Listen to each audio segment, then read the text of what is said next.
మన పేజ్‌లో ఇంతవరకు సైడ్ మోప్‌లో తాళీ చైన్స్ లేవు గదా! ఇవాళ అవి గూడా తెప్పిచ్చేసాను. ప్యూర్ పంచలోహం అన్‌పాలిష్డ్‌లో 24 ఇంచ్ లెంత్‌లో. అన్‌పాలిష్డ్ చైన్స్ గురించి నేను ఫుల్ డీటెయిల్‌గా వీడియో చేసి ప్రొఫైల్‌లో పిన్ చేశాను.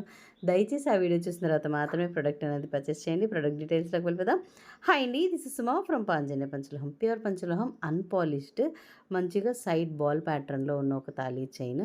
మధ్యలో ఒక సింగిల్ స్టోన్ బాల్ వస్తుందండి. మిగతావన్నీ గూడా గోల్డ్ స్టోన్ బాల్స్ లాగా వస్తాయి. చైన్ అయితే చక్కగా కొంచెం మీడియం సైజులో కొంచెం మందంగా అంటే చూడటానికి నాన్తాడులా ఉంటది కానీ ఆ ప్యాటర్న్ కాదు. మంచి స్కిన్ ఫ్రెండ్లీ. అసలు గుచ్చుకోకూడదు చైన్స్ అని అనుకుంటారు చూసారా? వాళ్ళైతే ఇది డెఫినెట్‌గా ప్రిఫర్ చేయండి. లెంత్ వచ్చి 24 ఇంచ్ లెంత్ వస్తుంది. కాస్ట్ కూడా మార్కెట్ మీద ది బెస్ట్ ప్రైస్ అనే చెప్పొచ్చు. 2499 rupees with free shipping. Orders అయితే బోత్ వెబ్‌సైట్ అండ్ వాట్సాప్ చేసుకోవచ్చు. వాట్సాప్ నెంబర్ స్క్రీన్ మీద ఉంది. వెబ్‌సైట్ లింక్ బయోలో ఉంది. గూగుల్‌లోకి వెళ్లి పాంజన్య జ్యువెలర్స్ అని టైప్ చేసి చూడండి. వెబ్‌సైట్ వచ్చేస్తుంది. Thank you so much.